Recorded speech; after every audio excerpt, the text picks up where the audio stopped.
Jerusalén, ciudad mítica, cuna de las tres grandes religiones monoteístas, judaísmo, cristianismo y el Islam, una ciudad cerca del desierto de Judea y el Mar Muerto. Lugares sagrados, cúpula de la roca, monte de los olivos y muro de las lamentaciones. Pero Jerusalén es también una ciudad más secreta y misteriosa.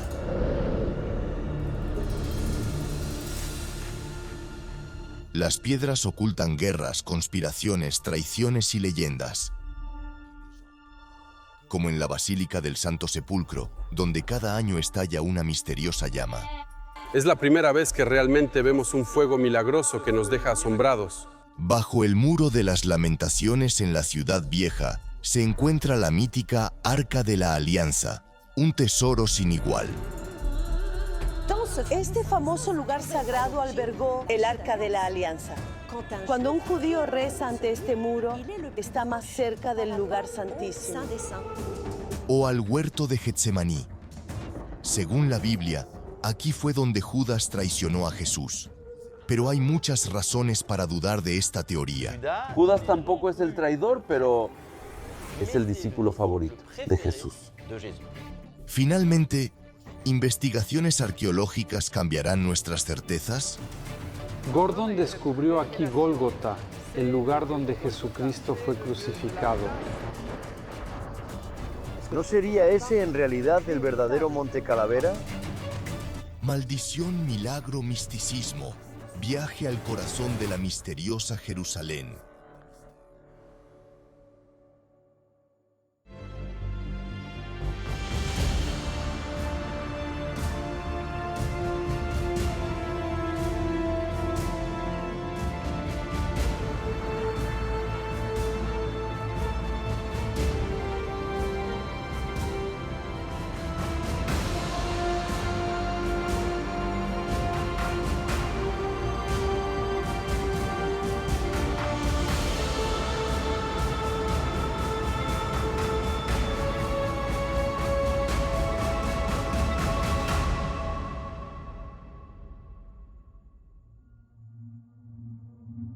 En Jerusalén, Jesús es omnipresente. Desde el siglo I.C. es la figura emblemática de la ciudad. Lugares intrigantes surgieron en el siglo IV, dedicados a su nombre, donde convergen misterios y milagros. La Basílica del Santo Sepulcro y su cúpula sagrada, el lugar más importante del cristianismo, excepcional y único. Lugar santo del cristianismo, con tumba de Jesús y su crucifixión. Pero ¿cómo se puede estar seguro? En 1883, un arqueólogo inglés, Charles Gordon, tuvo una visión. Desarrolló una teoría distinta sobre la muerte de Jesús cerca del Santo Sepulcro. ¿Deberíamos creer en el jardín de la tumba como posible lugar de entierro de Jesús? De las pistas a los descubrimientos, una mirada al misterio de Jerusalén, donde Jesús fue enterrado, donde resucitó.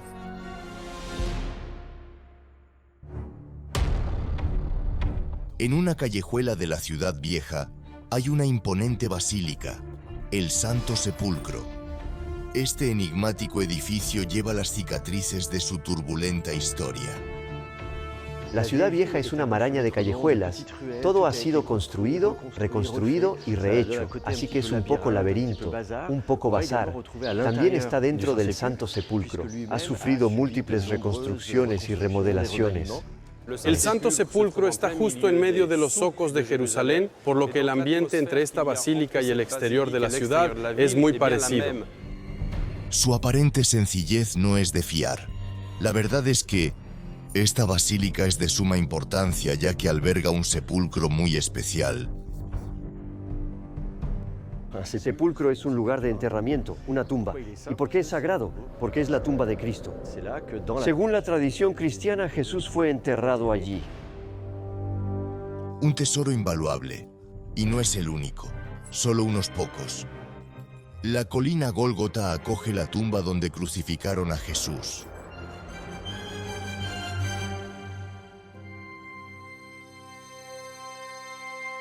Hemos subido unos cuantos escalones y aquí estamos en la cima del Gólgota.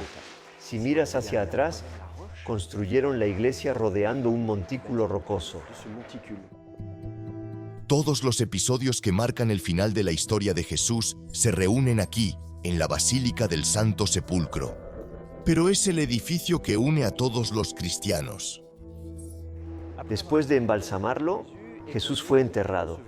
Uno de sus discípulos sugirió usar su tumba. Bueno, la tumba de Jesús está aquí, dentro de este pequeño edificio llamado edículo y sobre esta magnífica rotonda. El edículo y basílica del siglo IV fue obra de Helena, madre del emperador. Cuando Helén llega a Jerusalén, no hay un lugar de memoria, de recuerdos de la pasión del Cristo. La razón más obvia era que el lugar había quedado cubierto por la ciudad romana construida por Adriano 200 años antes. Se dice que la propia Helena descubrió la ubicación de la tumba. En una ciudad donde se ha borrado todo rastro de Jesús, ¿cómo lo hizo? Esta madre, que era cristiana, se dice que descubrió trozos de madera y trozos que pensó que allí estaba Gólgota, el lugar sagrado del resto de la cruz de Jesús. Una misteriosa visión confirmó entonces a Helena la ubicación del lugar sagrado. Se dice que tuvo un sueño y que en este sueño Dios, la providencia, le dijo dónde estaba la tumba de Cristo. En el ámbito científico e histórico es realmente confuso. La identificación de la reina Helena es relativamente fiable. Milenios se nos ha dicho, esta es la tumba de Cristo, este es el Gólgota. Por otra parte, son tradiciones que datan de hace 300 años, posteriores a los hechos originales, desde un enfoque tanto arqueológico como histórico. No tenemos pruebas de que Jesús estuviera en el Santo Sepulcro. ¿Tumba de Cristo en otro sitio? Esa es la pregunta que se hizo un tal Charles Gordon. Charles Gordon fue un oficial respetado en el siglo XIX, famoso por su valentía, aunque también algo excéntrico en sus opiniones. Como muchos de estos aventureros de la época colonial, también fue un arqueólogo aficionado, un poco místico. Los supuestos lugares de nacimiento de la antigua civilización humana. En 1883, el explorador británico caminaba por las colinas al norte de Jerusalén. Un día, Hay que imaginarse que en aquella época, en el siglo XIX, no había nada. Estaba la ciudad vieja, solo vegetación y rocas. Afirma que está allí, en este acantilado, una cara mirándole, como una calavera. Este acantilado se asemeja desde cierto ángulo a una cara de cráneo humano, con dos orificios. una roca en forma de calavera, eso confirma el gran hallazgo de Gordon arqueológico. Gordon tuvo una revelación. Este es el lugar del Gólgota, el lugar de la cruz de Jesucristo. ¿No es el verdadero monte de la calavera? Ya que Gólgota, en arameo, el lugar de la crucifixión de Cristo en el Evangelio significa el monte de la calavera. Para Gordon, sin duda, está mirando al Gólgota, la colina donde Jesús fue crucificado. Además, otras pistas parecen apoyar su intuición. En los evangelios se menciona que cerca del Gólgota había un huerto con una tumba sin uso. Cerca del Gólgota queda un reducido yacimiento. Durante varios años, el sitio ha sido excavado por los ingleses, revelando un antiguo cementerio de la época evangélica. Digamos en el siglo I a.C. y especialmente en 1880, una tumba vacía. ¿Una tumba del siglo I vacía y situada junto a un acantilado en forma de calavera? En el texto bíblico, todo es coherente. Así que podemos suponer que esta tumba es la de Jesús. Lo interesante es que hay varios lugares. No tenemos certeza acerca de los muebles presentes. Aquí es donde Jesús fue puesto a descansar. ¿Por qué? Porque en los evangelios está escrito muy claramente que había que agacharse para entrar en la tumba. Y mira a la derecha, donde había un ángel. ¿Gordon tenía razón? Sí, salvo un detalle. No hay señales del jardín cerca del Gólgota mencionado en la Biblia. El aventurero británico espera 7 años antes de encontrar una nueva esperanza. Actualmente estamos aquí en un lagar y estamos en medio del jardín, con una cisterna al otro lado, 2 interesantes rasgos arqueológicos. Una cisterna es un sistema de riego eficiente ideal para un jardín. Este lagar nos habla de un viñedo, un gran viñedo evidentemente, por lo que podemos pensar que este jardín existió. Había plantaciones, ¿por qué no árboles frutales? Y así esta idea de la riqueza de una propiedad que supuestamente era de José de Arimatea. José de Arimatea, un notable discípulo rico de Jesús, se dice que tiene los restos de Cristo en su propiedad, que consistía en vastos jardines. Gordon cree que la prensa de vino es el eslabón perdido, respaldado por la comunidad arqueológica británica. Había resuelto un gran misterio del cristianismo: encontrar el lugar exacto de la crucifixión y entierro de Jesús. Gordon está directamente involucrado en la aparición de un nuevo sitio sagrado, que obviamente iba en contra de toda la tradición cristiana ortodoxa y católica.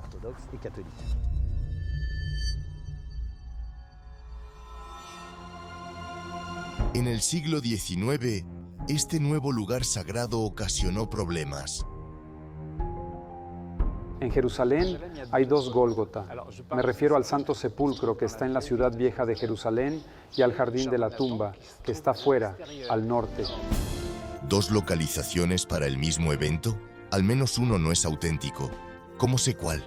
Para algunos especialistas, la ubicación de las murallas de Jerusalén en la época de Jesús es decisiva. El papel estratégico de las murallas de hoy y de ayer es decisivo para demostrar la autenticidad de los sitios de inhumación y de la crucifixión de Cristo. En tiempos antiguos los cementerios estaban fuera de las ciudades, no dentro como en la actualidad. El mundo de los muertos no puede acercarse al de los vivos. Es imposible imaginar una tumba de Cristo dentro de la ciudad.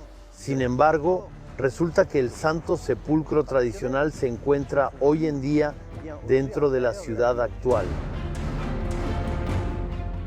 Pero, ¿estaba en la ciudad antigua, afuera o adentro? Para otros historiadores, la verdad está en otra parte. La gente como Gordon quiere ver lo que Cristo y los apóstoles vieron y sintieron. Siempre intentamos encontrar lo que buscamos, pero ¿qué buscamos? Bueno, buscamos algo que encaje perfectamente con el texto de los evangelios.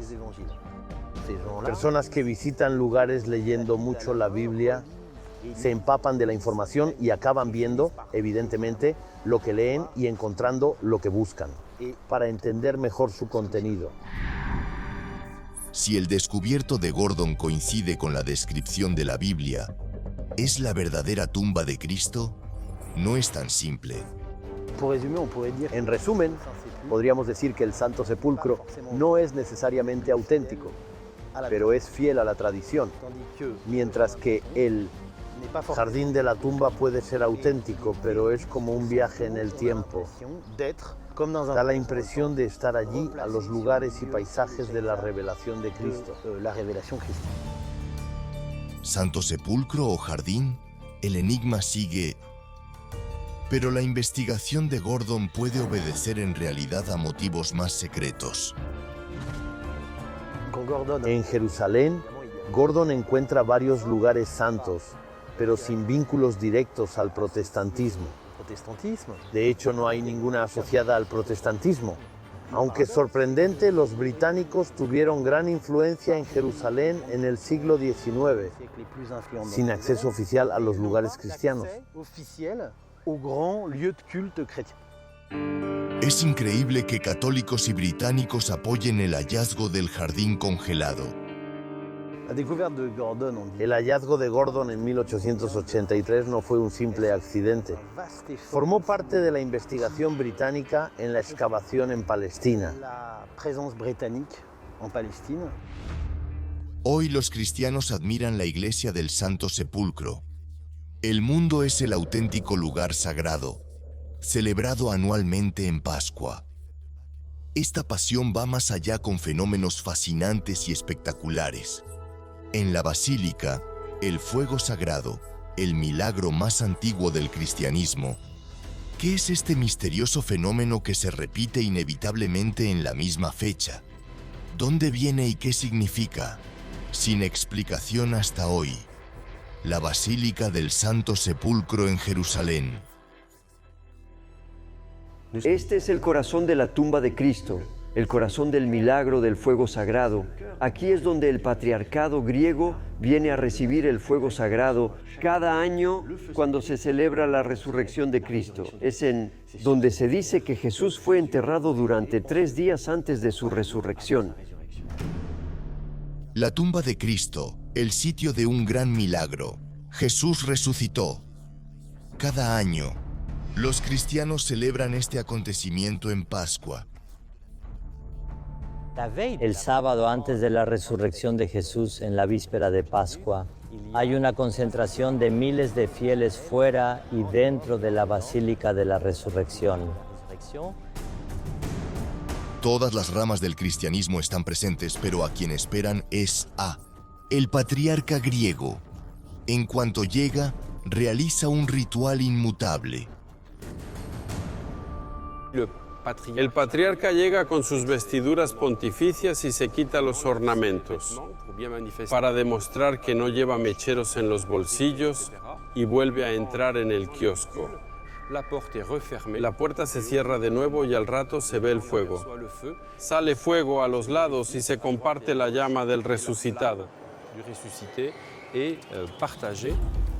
Fuego sagrado, un fenómeno espectacular, un milagro probado, sin trucos.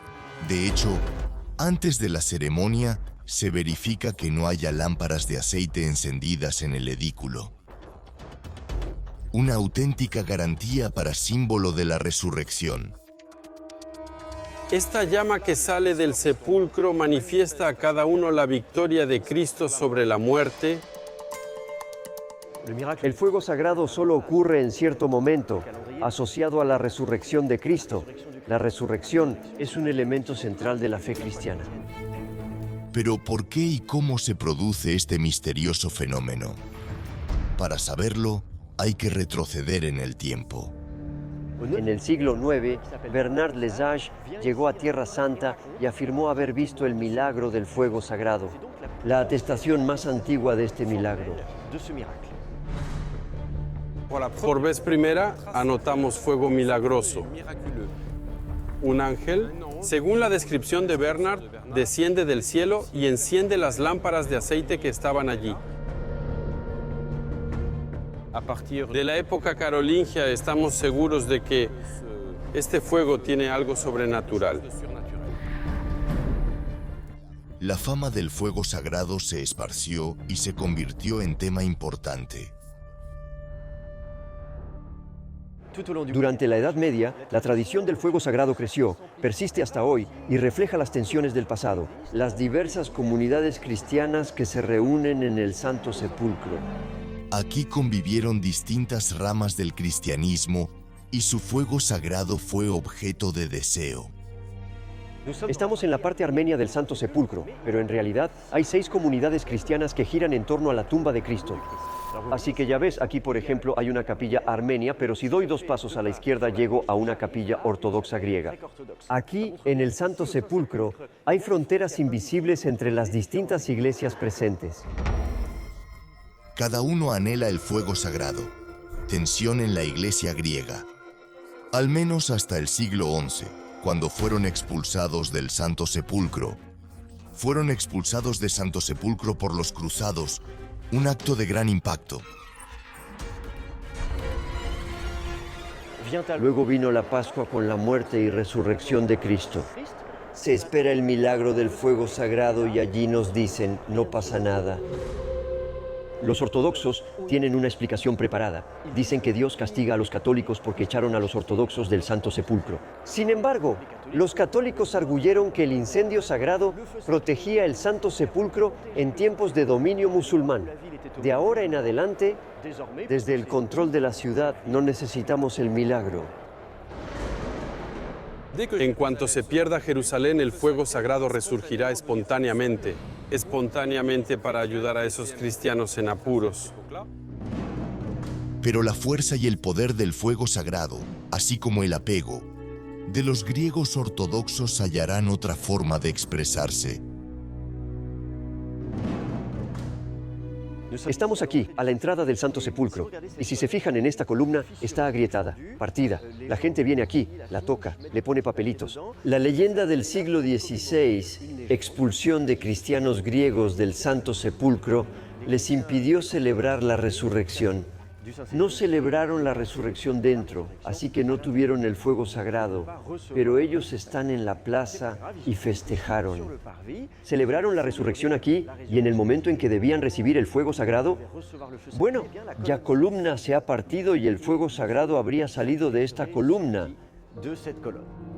En el siglo XVI, los católicos latinos finalmente perdieron interés en el milagro. Los ortodoxos tomaron la antorcha, celebrando el fuego sagrado con mayor fervor.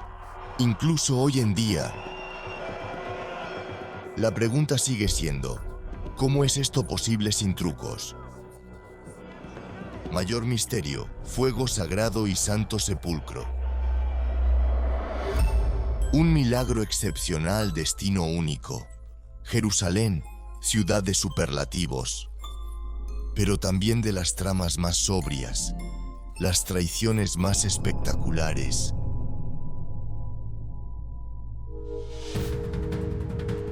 A pocos metros de las murallas de Jerusalén, a la entrada del Monte de los Olivos, se encuentra la finca de Getsemaní. Una de las escenas más míticas de la Biblia, la traición de Judas a Jesús. Se dice que aquí detuvieron al Mesías antes de crucificarlo. Esa es la versión oficial. Un escenario magnífico. Hubiese tenido un escenario más complejo, con sombras, pretensiones y una mirada retrospectiva a un episodio fascinante en el que el misterio del traidor Judas puede ser aún más profundo de lo que parece.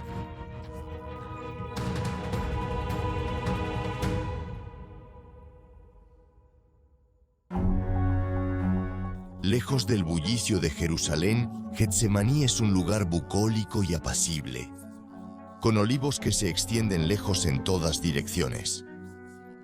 Jesús vino a buscarla, sobre todo en la gruta que da nombre al lugar. Getsemaní es un jardín con olivos en el Monte de los Olivos, pero también es una almazara en esta gruta. Y precisamente, prensa de aceite es el significado de la palabra Getsemaní. En la Pascua judía, Jesús ceneó con sus discípulos. Después de la comida, la celebró. Después de cantar los salmos, llega a una zona que la Biblia llama Getsemaní. Jesús buscaba un lugar tranquilo para rezar. La Pascua judía genera mucho alboroto en la ciudad. La paz en esta cueva contrasta con el ruido en Jerusalén. La Pascua es una de las 3 fiestas de peregrinación judías. Los judíos de todo el mundo se aglomeran en Jerusalén para celebrar la Pascua. Por tanto, es muy bullicioso y concurrido. En este ambiente silencioso, es difícil imaginar que el destino de Jesús va a cambiar trágicamente. Para muchos, era el hombre a fusilar, empezando por: los romanos eran quienes controlaban Judea. La población judía eran tensas y Jesús podía incendiar las cosas. Los romanos temían temían a las personas consideradas profetas o personas adoradas por las multitudes. Reunir discípulos y ser admirado y ser venerado es problemático para los romanos.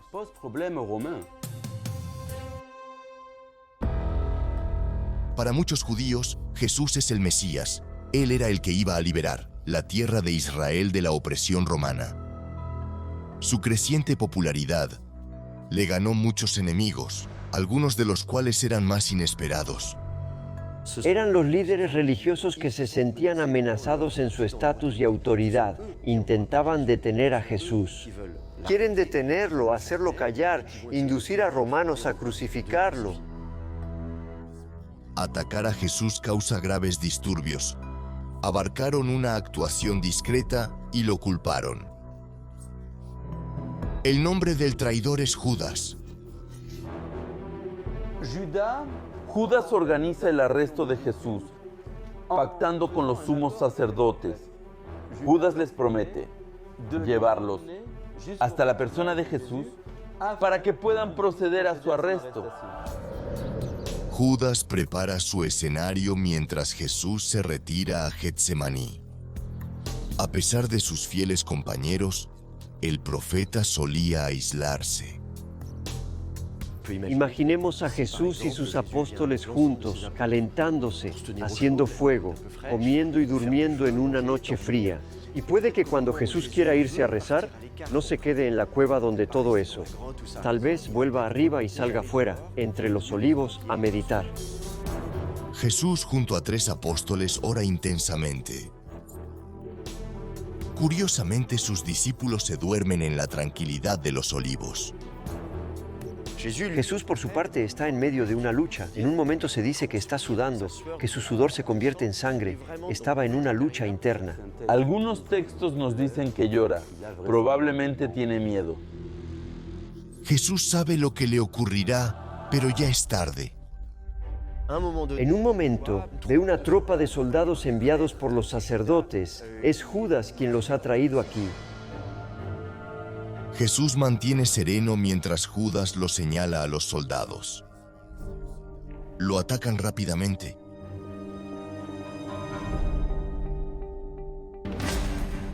En todo caso, esta es la versión oficial del arresto de Jesús en el Huerto de los Olivos. Pero, ¿y si las cosas no hubieran sucedido exactamente así? ¿Y si Judas fuera un personaje mucho más ambiguo que este traidor sin ley? Esa, en todo caso, es la tesis del Evangelio según Judas, manuscrito misterioso del siglo II hallado en Egipto en 1978.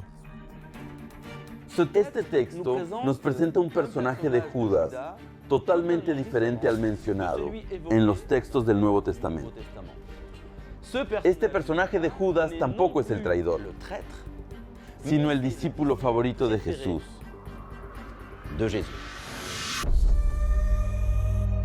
Este texto no reconocido apócrifamente voltea todo lo que sabemos. Jesús confiaba tanto en Judas que pudo pedirle que hiciera lo impensable. Colmo de males. Jesús es quien le pide a Judas que lo traicione.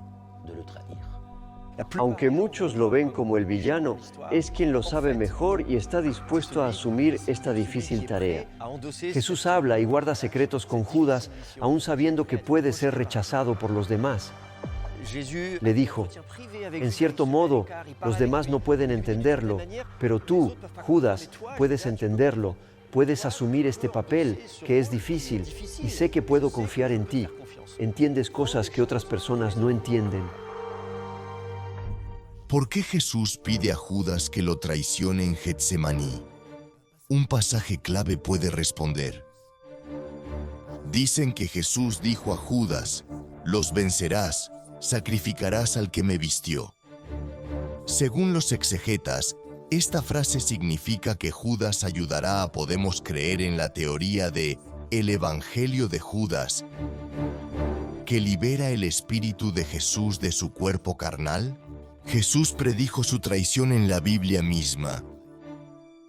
El Evangelio según San Juan nos dice que en la última cena, la última comida con sus discípulos, dio un trozo de pan a Judas. gritándole y diciéndole: el que reciba este pedazo de pan es el que por tanto me traicionará. Y no es el único pasaje de la Biblia que plantea interrogantes. Muchas escenas son equívocas, como el famoso beso que Judas habría dado a Jesús bajo los olivos. ¿Pudo ser el propio Jesús quien pidiera a Judas que le traicionara? ¿Pudieron? ¿Podrían haber acordado este beso? El Evangelio no lo menciona. Es un gesto bastante sorprendente, porque ante todo es un gesto amistoso, es un gesto de hermandad. ¿Por qué Judas decidió referirse así a Jesús?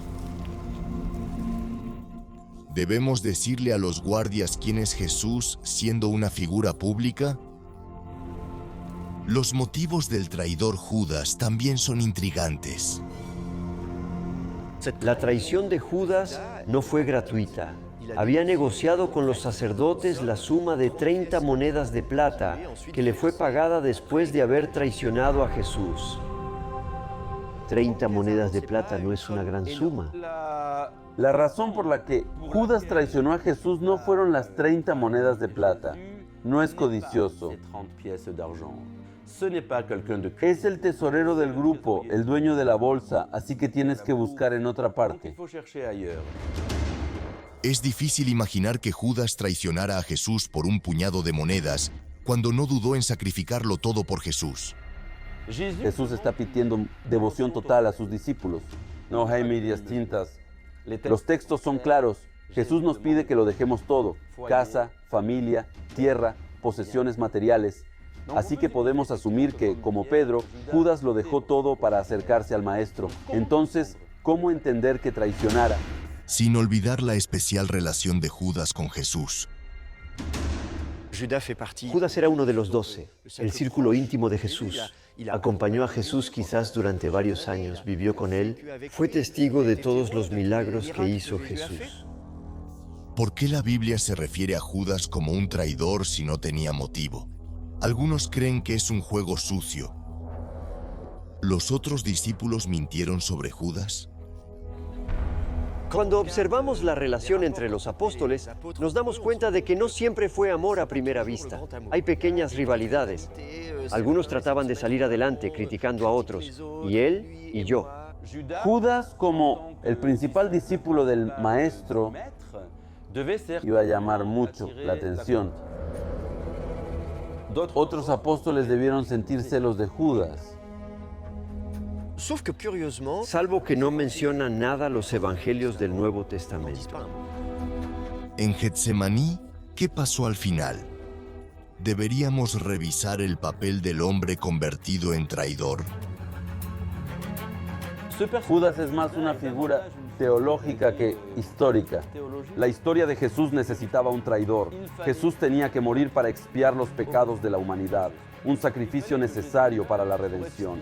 Su muerte debía ser expiatoria y cumplir un propósito divino, convirtiéndose en el chivo expiatorio que llevaría las culpas. Para que este sacrificio tuviera impacto, era fundamental que fuera traicionado. La imagen del traidor fue fabricada en los antiguos textos cristianos, convirtiendo a Judas en un símbolo de deslealtad y traición. ¿Quién es Judas, un creyente o un traidor? Entonces, ¿qué ocurría realmente entre estos olivos? ¿De qué historia eran testigos mudos estos árboles? El misterio perdura en el Monte de los Olivos. Pero Jerusalén no es una ciudad como las demás, más hechizante, más secreta, así que hay muchos lugares cargados de historia y misterio, como los restos de este sitio único, que cuentan una historia totalmente increíble, el estanque de Betesda. Aquí, durante casi 4 siglos, se sucedieron las curaciones milagrosas. Limosnaperros, creyentes o herejes, agrupados junto a la pileta. Su objetivo: esperar a que aparezca una burbuja mágica para saltar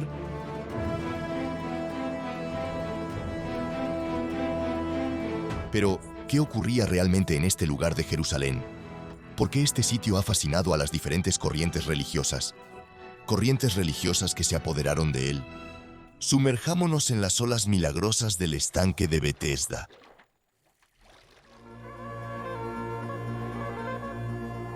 En el siglo I a.C., Jerusalén era una bulliciosa ciudad judía, lo que hoy parece un campo de piedras esparcidas unas junto a otras. Era en realidad un lugar excepcional, situado fuera de las murallas de la ciudad. El estanque de Betesda es una cisterna antigua en un país caluroso. Hay periodos de sequía, por lo que es esencial tener suficientes reservas de agua para que duren mucho tiempo. Fue en nuestra era cuando el lugar se convirtió en un sitio de peregrinación y curación. El rey Herodes hace 30 años construyó el edificio, una enorme piscina.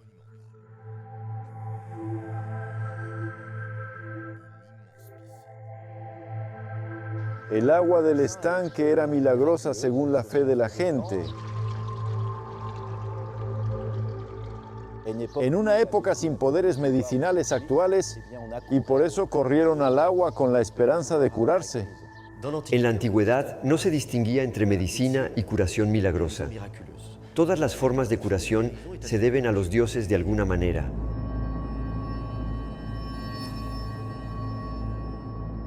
Las aguas eran tan poderosas que miles de personas se reunían allí con la esperanza de una cura milagrosa. Estoy en los escalones de la piscina bajando hacia el fondo de la piscina.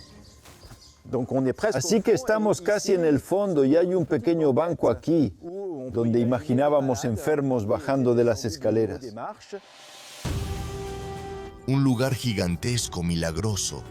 Pero ¿cómo explicar estas curaciones? ¿Y si el agua tuviera propiedades curativas? No hay que mirar de dónde viene el agua, porque era agua de lluvia, así que no hay razón para que el agua de lluvia empiece a burbujear en el fondo de una piscina. Agua de lluvia. Misteriosas curaciones.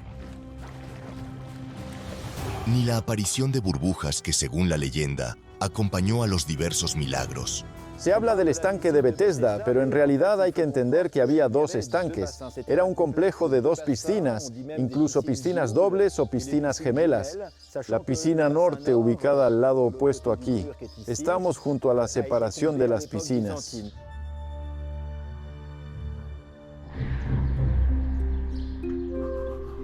Esta es la parte más profunda de la piscina, entre las piscinas norte y sur. Detrás hay una zanja en la roca para el flujo de agua. Entre estanque norte, aguas arriba, y estanque sur, vía sistema, un sistema de compuertas, y se permitía el paso del agua a un nivel superior.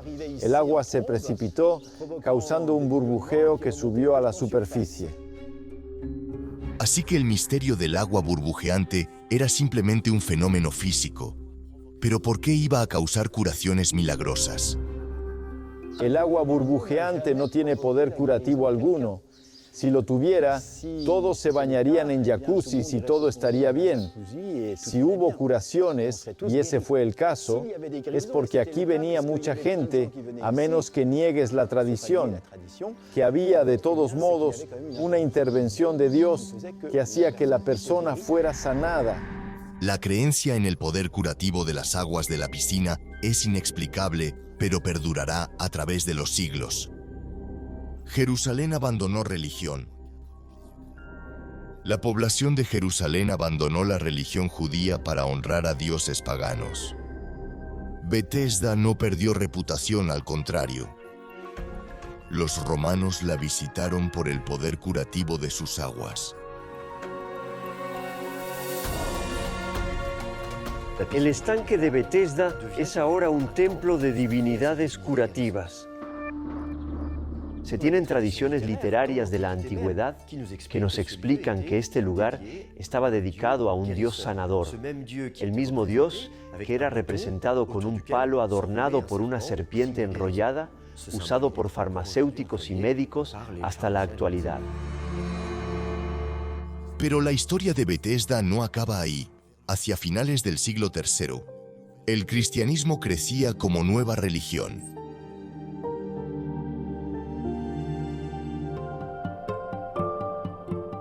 El estanque de Betesda fue testigo de un gran milagro junto a los cristianos, relatados en la Biblia, y fue el propio Jesús el protagonista.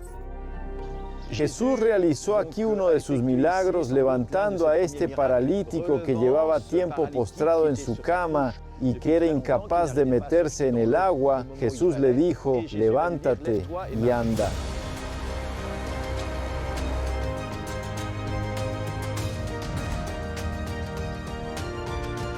Lo interesante de esta historia del Evangelio es que nos lleva a un lugar conocido como lugar de curación, pero que estaba dedicado a deidades paganas.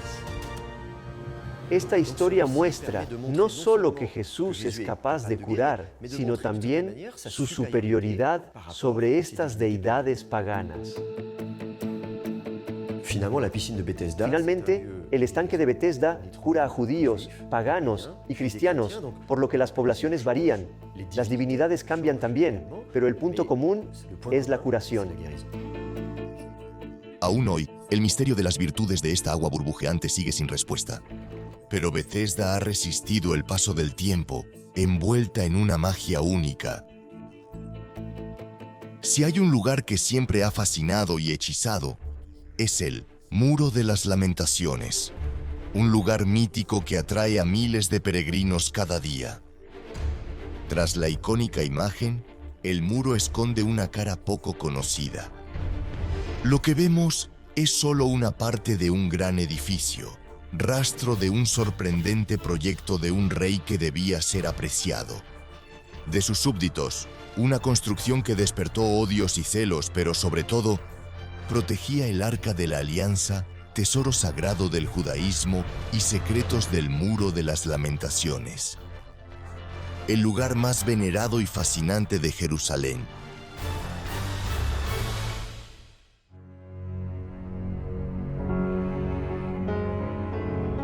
En el centro de Ciudad Vieja de Jerusalén, el Muro de las Lamentaciones.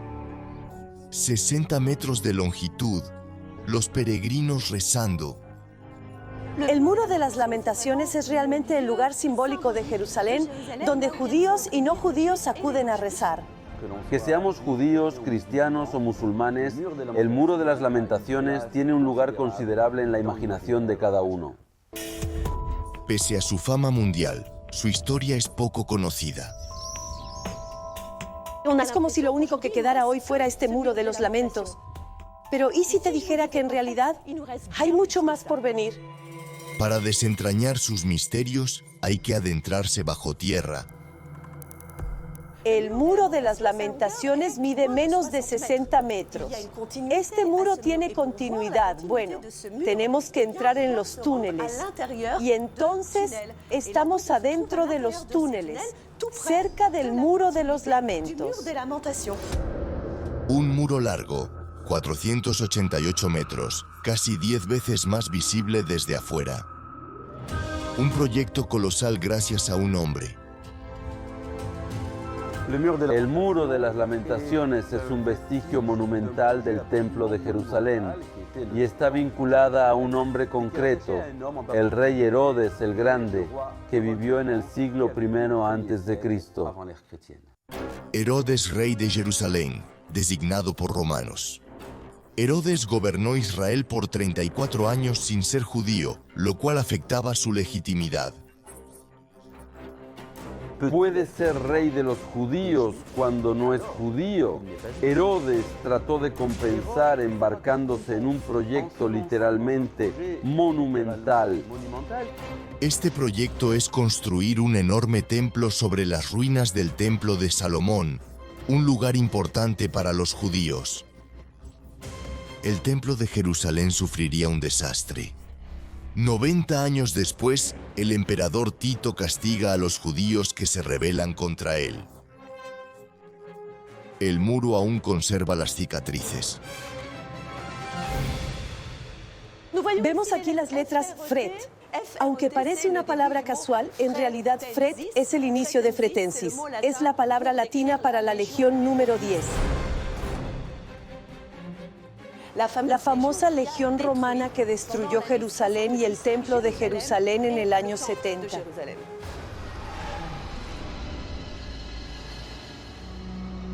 El Imperio Romano destruyó casi toda la ciudad. A excepción de este muro, no era originalmente parte del templo.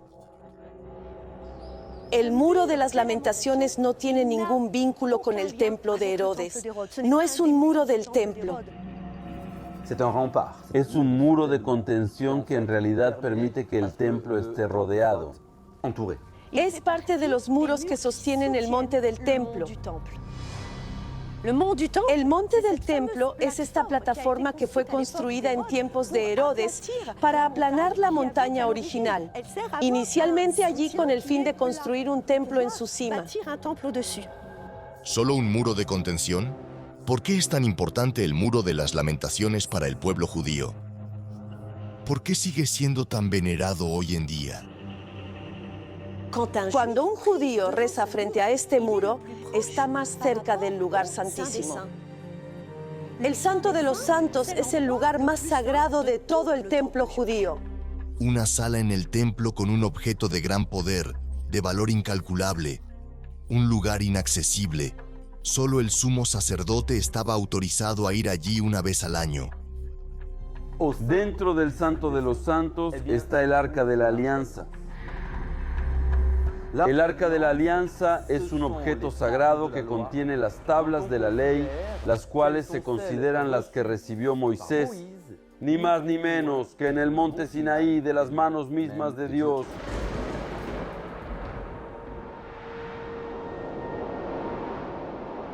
El Arca de la Alianza, objeto más sagrado para los judíos, guarda los 10 mandamientos del pueblo hebreo. Pero cuando el templo fue destruido, ¿qué fue del arca? Una nube de misterio planea sobre esta Arca de la Alianza en el sentido de que no se sabe qué ha sido de ella. Desaparece simplemente después de la destrucción del primer templo de Jerusalén.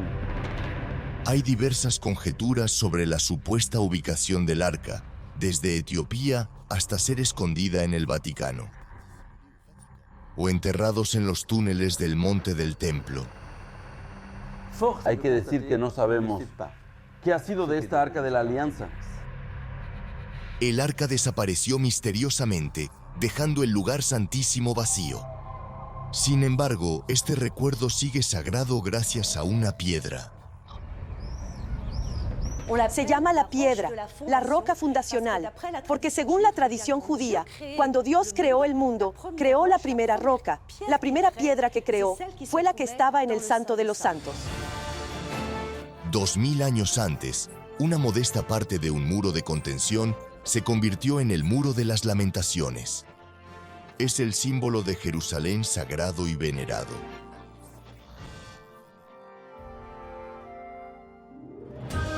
Jerusalén, memoria, historia, leyenda, secretos ocultos. Jerusalén seguirá ocultando secretos.